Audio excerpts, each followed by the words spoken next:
오늘 말씀의 제목은 성령을 무시하며라는 제목으로 말씀을 나누겠습니다. 우리가 인생 살면서 이렇게 느낄 때가 있습니다. 인생이 70이요 강건하면 80이라고 했는데 잠깐 뒤돌아보니까 벌써 인생의 중간을 왔더라고요. 저도 잠깐 제가 20대 이제 예수님을 만나고 인격적으로 하나님을 만나고 나서 이제 군 생활을 하고 또 제대를 하고 또 학업을 하고 했는데 이제 군 생활 졸업하고 나서 이제 군대를 제대하고 나서 결혼을 이제 했는데 26살에 결혼을 했습니다. 그래서 30살 안에 세 자녀를 다 낳았습니다. 계획을 좀 세웠는데 원래 우리 아내가 저 만나기 전에 애를 낳지 못하는 몸이에요. 저 만나기 전에 이미 교통사고를 크게 나가지고 사망률 97%.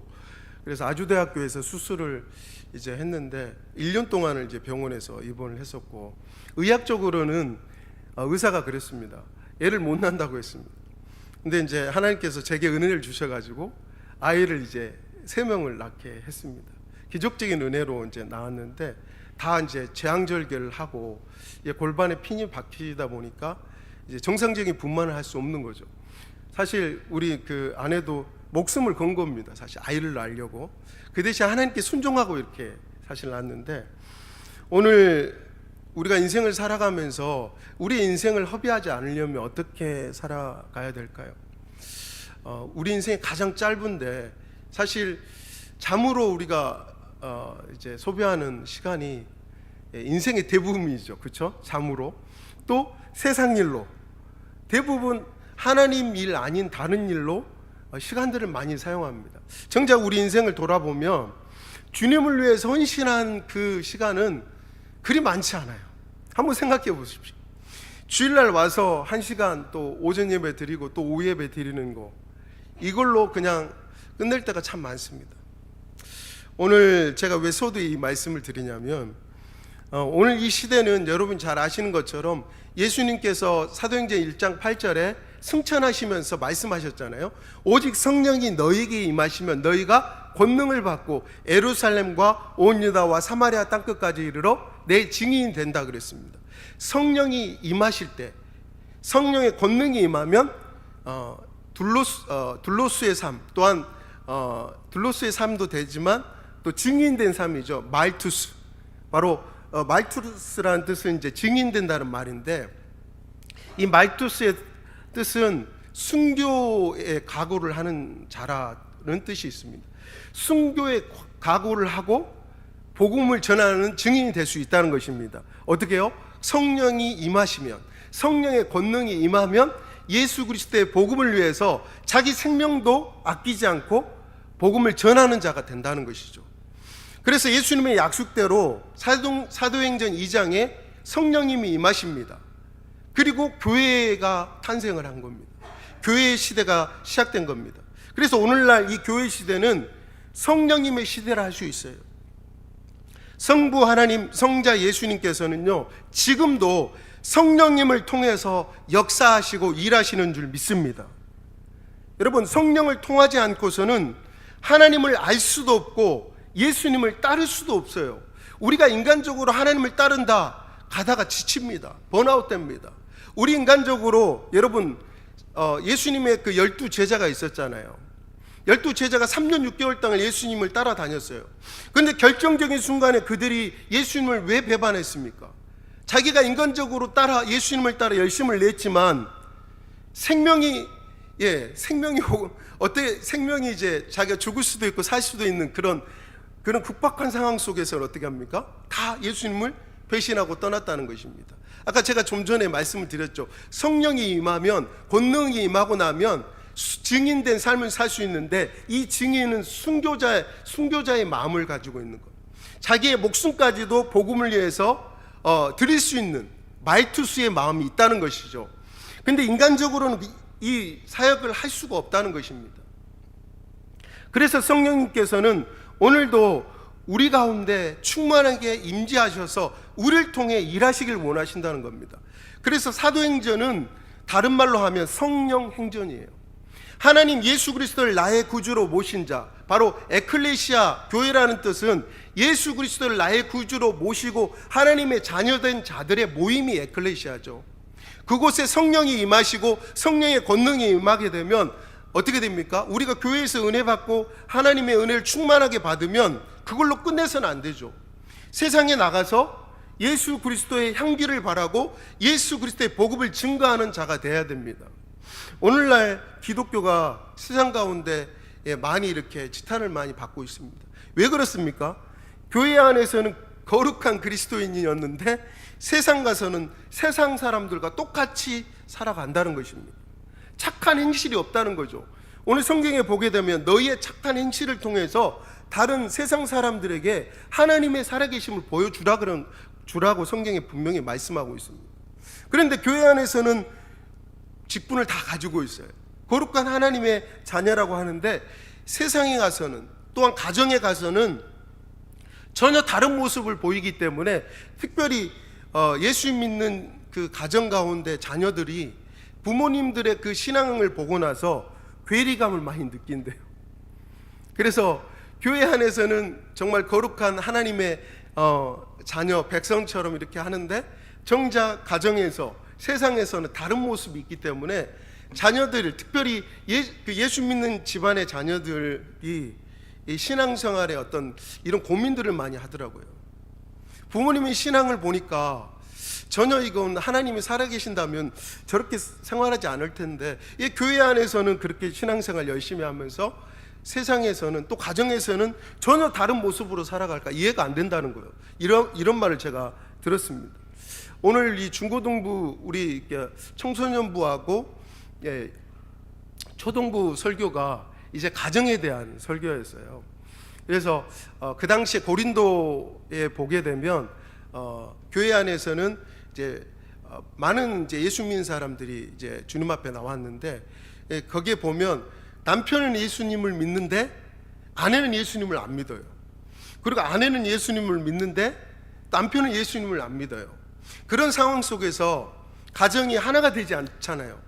서로 막 이런 그 신앙적인 문제로 다투기도 하고 또 불화하고 싸우는 과정 속에서 믿지 않는 그 남편과 아내와 이혼을 해야 되는가, 이런 부분에 대해서 사도 바울이 이제 그 내용을 가지고 기록한 고린도 전서에 보게 되면 그런 내용이 나옵니다. 그래서 우리 하나님께서는 믿지 않는 남편이 믿는 아내와 계속 살기 원한다면 이혼하지 말아라 그랬어요. 그리고 반대로 예수 믿는 그 아내가 남편이 안 믿을 때 이혼하지 말고 계속 살아라. 이미 결혼을 했으면 이혼하지 말고 살아야 되는데, 그 남편, 예수 믿는 그 남편의 거룩함을 통해서 아내가 예수 믿을 수도 있고, 반대로 이 아내의 신앙, 거룩한 그 신앙을 통해서 남편이 예수 믿을 수 있지 않느냐, 이런 부분이 나옵니다. 어쨌든 오늘 이 시대 가운데서는 우리가 성령의 능력을 우리가 받지 않고서는, 은혜를 받지 않고서는 하나님을 잘 알 수도 없고 예수님을 따를 수도 없다는 것입니다. 제자의 삶을 살 수 없다는 것입니다. 가정 가운데 보통 가정에 보면 서로 이제 결혼하는 목적을 보면 서로 행복하려고, 아내를 통해서 남편을 통해서 좀 더 행복하려고 결혼을 하는 것을 이제 볼 수 있죠. 이번에 우리 목요일 날 우리 제자 훈련할 때 우리 담임 목사님 가르쳐 주셨는데, 거기 내용에 보게 되면 결혼은 두 마리의 거머리가 결혼하는 것이다, 이렇게 나와요. 그걸 제가 보고 제가 충격을 받았는데, 거머리의 특징은 뭐죠? 서로 피를 빨아가지고 자기의 만족을 채우는 거잖아요. 자기를 채우는 거잖아요. 그렇죠? 근데 두 마리의 거머리가 서로 만나서 서로 피를 빠는 거예요. 남편의 피를 빨고 아내를 피를 빨고, 다시 말해서 행복을 추구하기 위해서 하나님이 주신 행복이 아닌 서로에게 행복을 받으려고 한다는 것이에요. 그러다 보니까 어떻게 됩니까? 서로 상처만 주고, 정작 행복을 주지 못하기 때문에 결혼 생활이 행복하지도 않고 점점 갈수록 힘들어진다는 것이죠. 그래서 가정도 하나님이 세웠습니다. 사실 교회보다 하나님께서 아담과 하와를 만드시고 가정을 먼저 창조하셨잖아요. 그래서 우리 예수 믿는 사람들도 하나님을 통해서 아내를 대해야 되고 남편을 대해야 됩니다. 그리고 다시 말해서 먼저 하나님의 은혜를 경험하고 하나님의 사랑을 채워야지 그 사랑을 통해서 남편에게 아내에게 그 사랑을 줄 수 있다는 것이죠. 하나님 없는 가정은 화평할 수도 없고 행복할 수도 없다는 것입니다. 그래서 오늘날 세상에 보면 이혼율이 장난 아니에요. 특히 예수 믿는 사람들도 교회 안에서도 이혼율이 장난 아닙니다. 이런 상황 속에서 특별히 예수 믿는 사람들은 성령의 은혜를 충만하게 받지 않으면 신앙생활이 어떻게 되느냐? 종교인으로 전락해버립니다. 그냥 형식만 습관적으로 왔다 갔다 하는 신앙인으로 전락해버린다는 것이죠. 이런 신앙생활을 하면 예수님을 따를 수도 없고 예수님의 뜻을 이룰 수도 없어요. 하나님께서 이 교회, 동진주 교회를 핏값으로 사셔서 오늘 우리 한 사람 한 사람 이 동진주 교회로 불러주셨잖아요. 에클레시아 교회로 모아주셨습니다. 우리의 목적은 무엇입니까? 하나님께서 우리 교회를 통해서 하실 일 분명히 있는데 예수님께서는 그렇게 말씀하셨어요. 마태복음 28장 18절 20절 말씀에 하늘과 땅의 모든 권세를 주셨으니 너희는 모든 민족으로 제자를 삼아 아버지와 아들과 성령의 이름으로 세례를 주고 내가 너희에게 분부한 모든 것을 가르쳐 지키게 하라. 볼지어다 세상 끝날까지 내가 너희와 함께하리라 말씀을. 이 말씀은요, 모든 예수 그리스도를 믿는 모든 사람들이 해야 될 예수님의 지상 명령입니다. 이것은 나는 해도 되고 다른 사람은 해야 되고 나는 안 해도 된다, 이게 아니라 예수 믿는 모든 사람들은요, 그 예수님의 명령에 순종을 해야 돼요. 불순종하느냐 순종은 자기의 선택인데 예수님께서 말씀하신 그 명령을 순종하려면 어떻게 됩니까? 성령의 충만함과 은혜를 받아야 이 사명을 감당할 수 있기 때문에 예수님이 승천하시면서 말씀하셨다는 것입니다. 여러분, 우리가 회개하고 예수님을 구주로 믿게 되면요, 성령님은 즉시 우리 안에 거하시게 됩니다. 그런데 문제는 오늘날 많은 성도님들이 성령님에 대한 바른 지식이 없어요. 그래서 성령님을 무시하고 살아간다는 것입니다. 여러분, 성경 66권은 누구의 감동으로 써졌습니까? 성령의 감동으로. 성령님의 감동으로. 제가 예전에 새벽기도도 말씀드렸지만 40여 명의 저자 가운데 1600년 동안 40여 명의 저자를 가운데 성령을 기록하게 만들었어요. 이 기록한 사람들은 지역과 환경이 다 달라요. 그런데 이 성경을 하나로 딱 모으니까 누구를 이야기하느냐? 예수 그리스도를 이야기하고 있어요. 이 성경은 우리를 구원하신 하나님의 역사, 구속사라고 할 수 있습니다. 여러분, 우리가 성령님을 무시하면 어떤 일이 일어날까요? 성령님의 역사가 소멸된다는 것이에요. 성령님이 없는 교회, 성령님의 역사 없는 그런 사역, 성령님이 없는 신앙생활, 여러분 한번 생각해 보십시오. 여러분, 결국 신앙생활 승리할 수가 없어요. 또한 우리를 도전하는 그 어둠의 악한 세력 가운데 우리가 승리할 수 없다는 것입니다. 첫 번째로 성령의 능력은, 성도의 능력은 성령님입니다. 오늘 19절에서 21절 말씀에 분명히 말씀하고 있죠.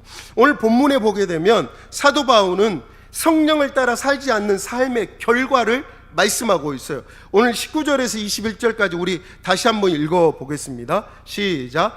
육체의 일은 분명하니 곧 음행과 더러운 것과 호색과 우상 숭배와 주술과 원수 맺는 것과 분쟁과 시기와 분냄과 당 짓는 것과 분열함과 이단과 투기와 술취함과 방탕함과 또한 그와 같은 것이라. 전에 너희에게 경계한 것 같이 경계하노니 이런 일을 하는 자들은 하나님의 나라를 유업으로 받지 못할 것이. 뭐라 그랬습니까? 하나님 나라 들어갈 수 없다는 거예요. 이게 심각한 말입니다. 이 말씀은 예수 믿는 우리들에게 이야기한 거예요. 이런 일을 하는 자, 육체를 따라서 이런 일을 행하는 자는 하나님의 나라를 유업으로 받지 못한다고 분명히 말씀하고 있어요.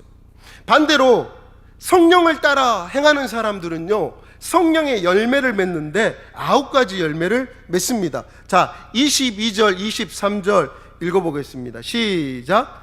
오직 성령의 열매는 사랑과 희락과 화평과 오래 참음과 자비와 양성과 충성과 온유와 절제니 이 같은 것을 금지할 법이 없느니라. 아멘. 뭐라 그랬습니까? 육체를 따른 사람의 열매와 성령을 따라 살아가는 사람 열매가 다른데요. 우리 예수 믿는 우리 자신을 한번 보시고, 과연 나는 성령의 열매를 맺고 있는가, 아니면 그렇지 않는가, 이 심각하게 자신을 한번 뒤돌아봐야 돼요. 목사인 저도 마찬가지죠. 나는 정말 이런 성령의 열매를 맺고 있는가, 그렇지 않는가, 저도 마찬가지입니다. 하나님 말씀 앞에서는 모두가 평등하기 때문에 마찬가지입니다. 여러분, 9가지 열매를 맺는다는 것은 성령님이 내 안에 계셔서 성령님이 내 삶을 인도하시는 것과 마찬가지입니다. 성령님이 우리 삶을 인도하시기 때문에 이런 열매가 맺어진다는 겁니다. 여러분 한번 생각해 보십시오. 지금 우리 교회 가운데, 내 삶 가운데 정말 성령님의 역사가 나타나고 있는가, 아니면 그렇지 않는가, 또한 내 신앙이 냉랭한 신앙인가, 무기력한 신앙인인가, 아니면 내 사역은 그냥 형식에 그냥 따라서 종교인처럼 그렇게 하고 있지 않는가. 여러분, 냉랭한 신앙, 무기력한 사역은요, 성령님을 무시한 결과일 수 있습니다. 여러분, 예전에, 지금 소천하셨지만 두 분 다 소천하셨죠. 오카는 목사님이 그 당시에 사랑의 교회 제자훈련, 여러분 서울에 유명하잖아요. 엄청나게 큰 교회죠. 그런데 이제 오카는 목사님이 제자훈련을 오랫동안 했는데, 제자훈련을 하면 할수록 교회 분위기가 점점점 드라이한 거예요. 차가워지고 냉랭하고 힘들어졌다고 합니다. 그래서 이 오카는 목사님이 고민 끝에 그 당시에 이제 순복음교회 조은기 목사님을 찾아갔어요. 그때 이 오카는 목사님이 상담을 한 거죠. 조은기 목사님. 그때 충격적인 말을 들었습니다. 조은기 목사님이 하는 말이, 이 내용들을 다 듣더니 목사님한테 그렇게 답을 합니다. 목사님 교회 보니까 교회에 성령의 불이 없는 것 같습니다. 이렇게 진단을 받았어요. 그때 이 오카는 목사님이 그 말을 듣고 자존심 많이 상했다고 합니다. 그런데 동시에 깊은 깨달음을 얻었다고 합니다. 그렇습니다.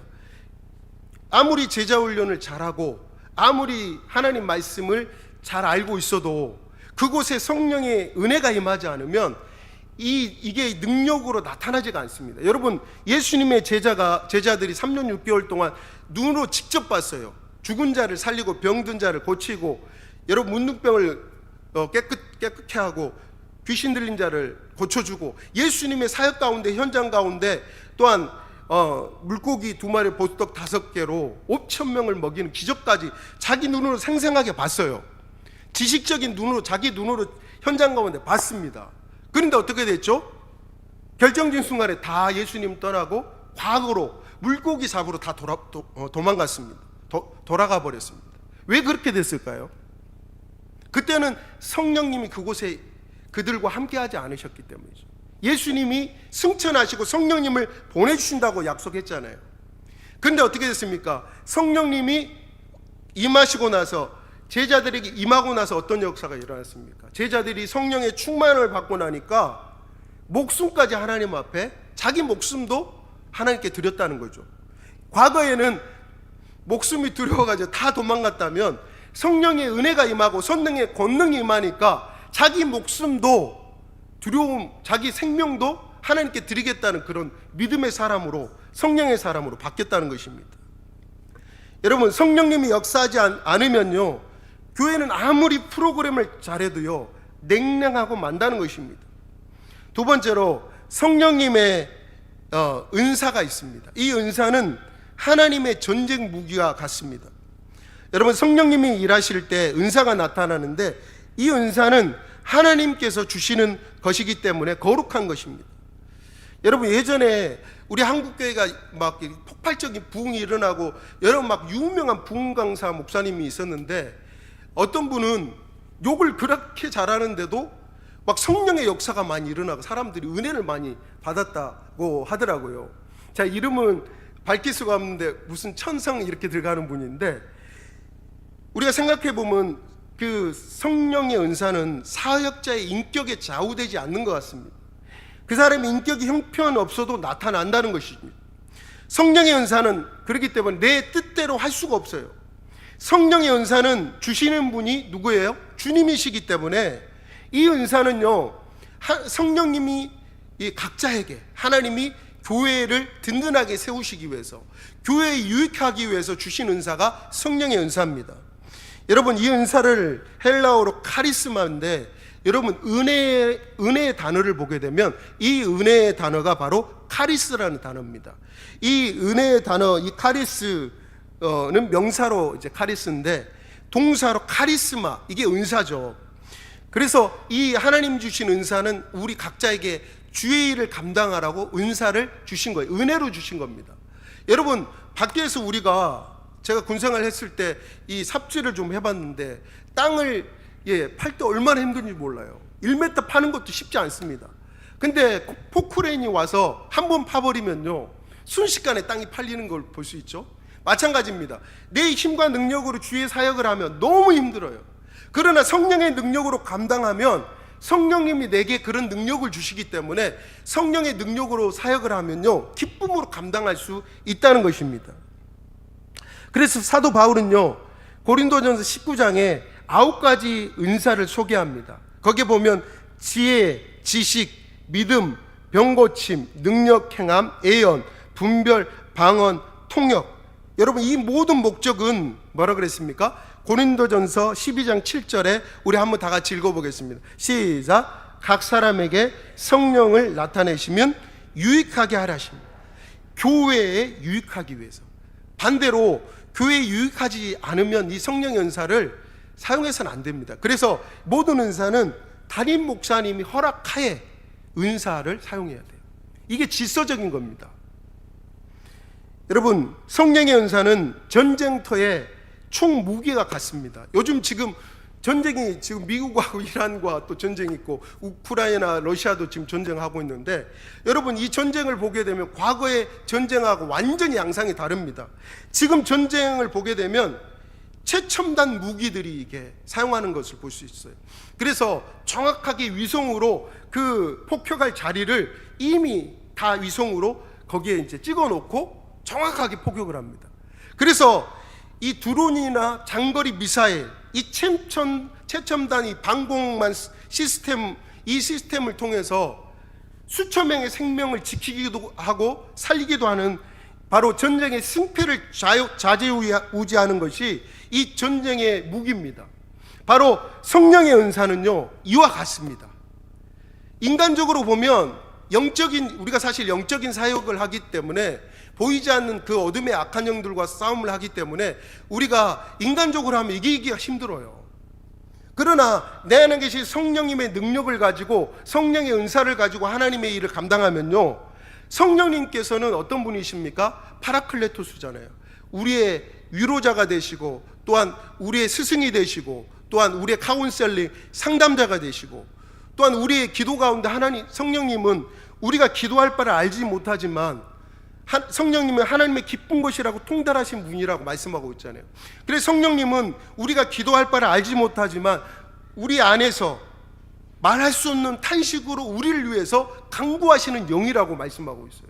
그래서 내 안에 계신 성령님을 의지하고, 성령님을 의지함으로 기도하면서 주님 앞에 그 사명을 감당한다면, 성령의 능력을 의지하면서 주의 사명을 감당한다면 놀라운 역사가 일어난다는 것입니다. 마찬가지로 성령의 은사는요, 영적 전쟁에서 우리의 무기입니다. 여러분, 기도와 말씀 현장 가운데 성령의 은사가 나타나야 영적 전쟁에서 사탄의 공격 가운데 우리가 승리할 수 있고 복음으로 이 지역을 장악할 수 있다는 것입니다. 세 번째로, 성령을 제한하면, 우리가 성령님을 제한하게 되면 어떤 문제가 발생하느냐. 여러분, 우리가요, 어떤 사람들에게서 성령의 역사가 나타나지 않는 것을 보면 이유가 분명히 있어요. 이 성령의 역사가 나타나지 않는 현장을 보게 되면 그 사람의 생각과 고정관념 때문에 그렇다는 것입니다. 이런 생각을 해요. 내가 경험하지 못했으니 성령의 역사가 없을 거야, 이런 생각을 합니다. 그리고 성령님의 역사를 제한한다는 거예요. 저는 태어나서 미국을 한 번도 가보지 못했어요. 보질 못했습니다. 그런데 제가 보지 못했다고 해서 미국이 없습니까? 분명 미국은 존재한다는 것이죠. 마찬가지입니다.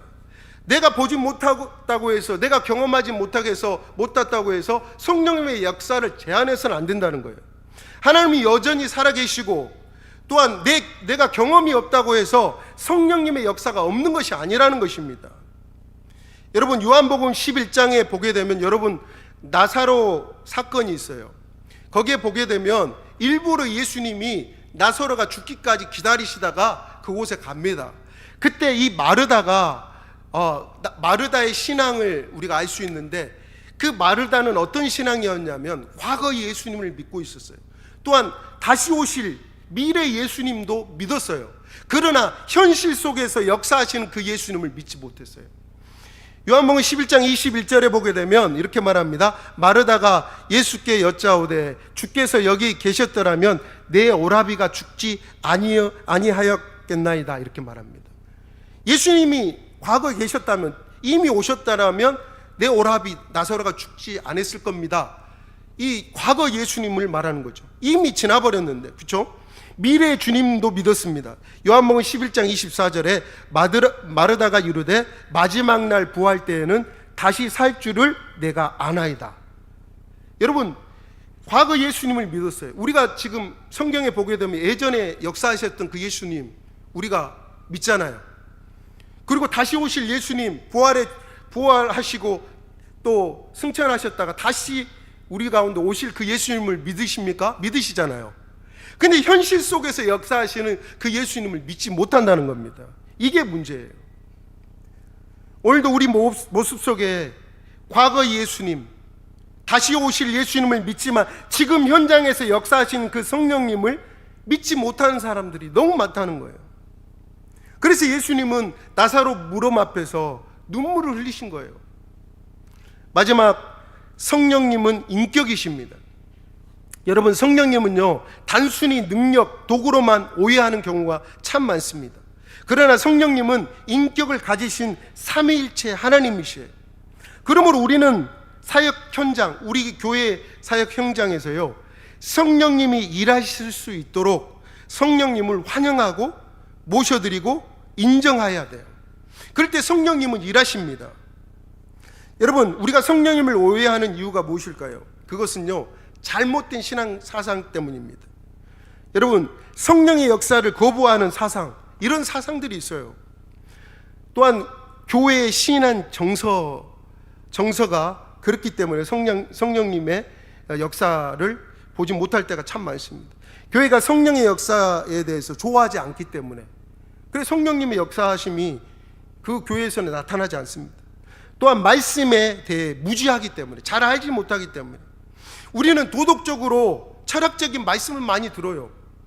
근데 성경에 도덕적이고 철학적인 말씀만을 강조하라고 말씀하고 있지 않습니다. 예수 그리스도의 그 십자가, 피 흘린 십자가의 복음을 전하라 그랬죠. 사도 바울도 오직 예수 그리스도의 십자가 복음 외에는 내가 전하지 않겠다, 이렇게 고백을 했어요. 또한 성령님에 대한 이해 부족 때문입니다. 결국요, 성령님에 대한 이해 부족과 체험 부족 때문에 성령님을 오해하고 성령의 역사가 나타나지 않는 것을 보셨어요.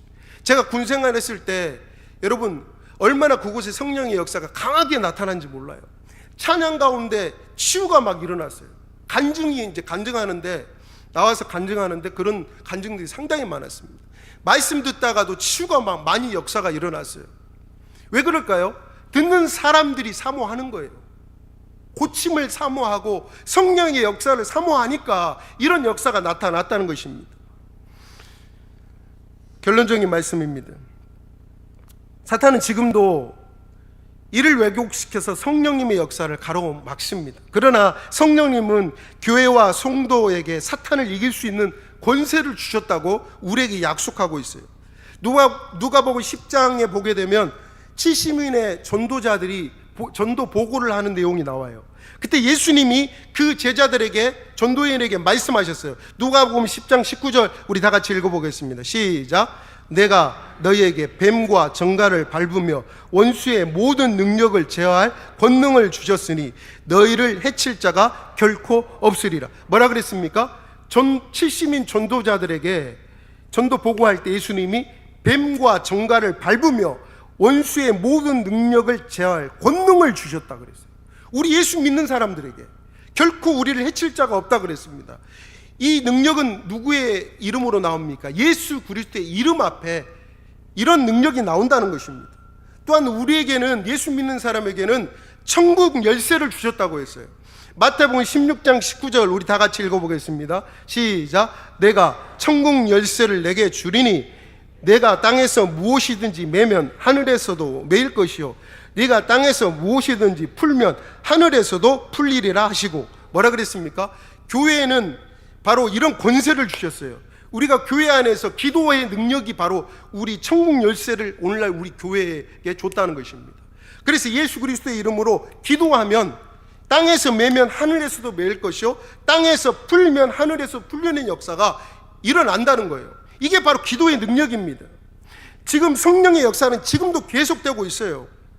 여러분, 그래서 오늘 우리도 어떻게 신앙생활 해야 됩니까? 우리 옛날 초대교회는 어떻게 기도한지 아십니까? 사도행전 4장 30절에 이렇게 기도했어요. 초대교회는. 우리 말씀 읽어보겠습니다. 시작. 손을 내밀어 병을 낫게 하옵시고 표적과 기사가 거룩한 적 예수의 이름으로 이루어지게 하옵소서 하더라. 뭐라 그랬습니까? 초대교회는 예수 그리스도의 이름으로 손을 내밀어 기도할 때 병을 치유받게 하시고 예수 그리스도의 이름으로 표적과 기사가 나타나게 해달라고, 그렇게 간절히 기도했을 때 그런 역사가 일어났습니다. 그럴 때 여러분, 성령님의 역사함으로 교회가 굳건히 세워지고 개인이 살아나고, 여러분, 우리의 모든 사역이 열매를 맺는다는 겁니다. 우리 이 시간 찬양을 한 곡 하면서 우리 한번 기도했으면 좋겠어요.